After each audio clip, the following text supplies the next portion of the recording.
Today we're interviewing Adam Rossi with the Jerusalem Farm. Hi, Adam. Hi, thanks for having me, Ad- Bob. Absolutely. Glad you're here. Tell us a little bit about your background, how you became interested in environmental and climate issues. For sure. I think for me, it really stems back to my experience as a kid going to bird camp. I grew up in rural Western Maryland, and a friend's dad, he's a dentist, but was really passionate about birding and environmentalism, conservation in general. And every summer, he would just invite friends of his kids to a Maryland Ornithological Society nature sanctuary, and we would spend a week there and learn about birds. And he'd have all kind of guest speakers come in to talk about different nature stuff. And I just fell in love with the world around me at that camp. But then as I kept going, kind of realized that a lot of these birds around me that I loved were threatened by various human errors, I would say. Um, Maybe error isn't the right word, but human actions.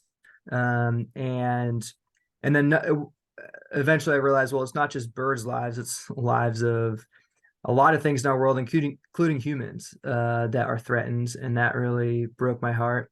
And then I realized kind of the forces and powers that cause that reality. So I yeah, just really wanted to do everything I could to reverse that trend and to do everything I can to protect human lives and honor all lives on our earth. So yeah, that's why I'm here. That's great. Tell us about your group, Jerusalem Farm. Yeah, Jerusalem Farm has been here for 11 years now. It was founded in 2012 by Jordan and Jesse Shealy, um, based on a similar community in West Virginia. But we're a Catholic intentional community built on the four cornerstones of prayer, community, service, and simplicity. But we also have a nonprofit. So the kind of bedrock program of that nonprofit has been home repair. We're located in the Northeast, Kansas City's historic Northeast, six neighborhoods up here, and we've served those communities for 11 years through this home repair program. So for low income homeowners, offering them a no interest loan for materials and doing labor for free, but doing home repair projects in their houses, and that's really based on just trying to keep people in their homes. Gentrification is definitely happening in the Northeast. It continues to happen, and we're just doing everything we can to keep people in their houses and keep that as an affordable option for folks.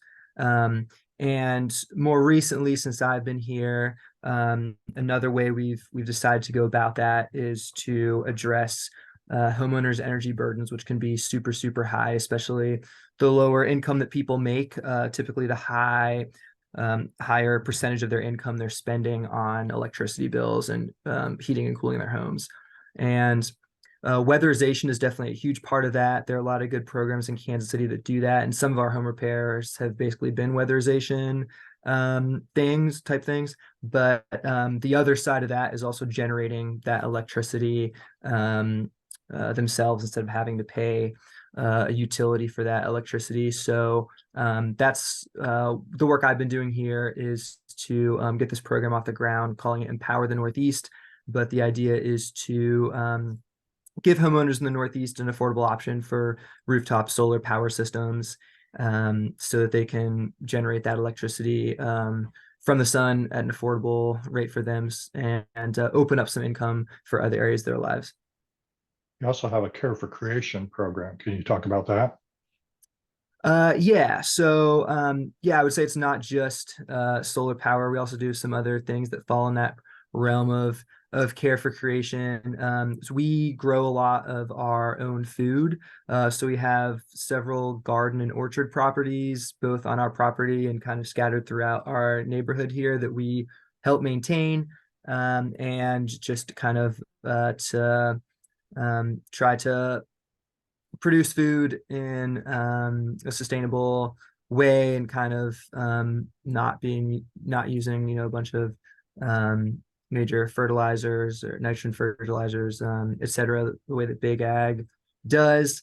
And then another lady in the community, Mary, she started a goat program. She calls it Goat Local, but she's working on eradicating invasive species in our local park here, Kessler Park. And we also have a lot of volunteer groups that come and do various things. But one thing we worked on in the past is also just manually taking out invasive species in that park. I'm also seeing curbside composting, which I hear is powered by bicycle. That's pretty cool. Yeah, yeah. So thanks for bringing that up. I forgot about that one. But yeah, just in our neighborhood here, Pendleton Heights, we have a curbside composting program. So people pay a subscription fee, but then on trash and recycling day, they can also put their compost bucket out on the curb. And I used to do this myself. It's pretty fun. Now our gardener Amelia is in charge of it. She's the compost manager. But yeah, she'll go around the bike and pick up the compost and take it back here and give them a new clean bucket for the week. And then we use that compost in our gardens, and been doing that for more than a decade now. That's very cool. So you've got multiple gardens going into the other area. Is that just feeding your community, or is that food become available to the general area? Yeah, yes and no. So we get a lot of volunteers that come through here.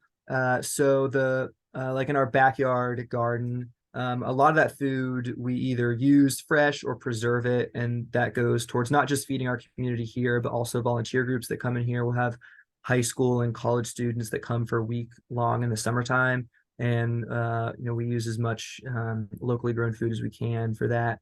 But then also we help maintain some community orchards and community farms, community gardens. And there are, yeah, various neighborhood residents that benefit from that, and just anyone walking by. And the community beds in the Pendleton Heights Community Garden, or in the orchard we maintain, like anyone can benefit from that. We don't like formally like sell or give away anything in like an official program. But I think in the ways I just mentioned, that food is available for people in the community. Sure, sure, that's great. Tell us what brought you to the Climate Council. Yeah, I was at a gathering of put on by the Missouri Coalition for the Environment, MCE, and I met Katie White there, and she just said, "Hey, I'd love to have you guys part of the Climate Council," and it seemed like a win-win. I'm excited for the collaboration opportunity. I think oftentimes we kind of maybe not purposely, but we just kind of exist in our own silos and know what we're doing, but it's helpful to know what the broader community is doing. And yeah, I'm excited about the kind of weekly emails to tell us, what other groups are doing, and just hope it's a great tool for collaboration. It seems like it certainly is. What are your future plans, either for yourself or for Jerusalem Farm? Yeah, I'm a dreamer. I have a lot of ideas and dreams to accomplish. Definitely through Empower the Northeast, making solar power available for everyone who it makes sense for in the Northeast. But then there's a lot more work that has to be done. Definitely electric vehicles are a thing. We just got we're a subrecipient of a federal grant through Metropolitan Energy Center to do some listening sessions in the Northeast around siting electric vehicle charging stations. So I'm excited to get to work on that work. And then, yeah, building electrification, heat pumps, any way we can help the Northeast community do that. I'm excited about those opportunities. There's a lot of money coming down right now through the Inflation Reduction Act. It's an exciting time to kind of be in that building electrification and energy space. And yeah, I'd also say that, in the Northeast, we're in the shadow of the Hawthorne coal generating station here. And there's a lot of work, I think, going on to get that plant closed and replace that coal-fired power plant that very literally, contributes to the deaths of many people every year, to clean, affordable electricity, and just building a healthier community for everyone. So I'm excited about all those things. Thank you. Thank you for joining us today. Yeah, thank you, Bob. Appreciate it.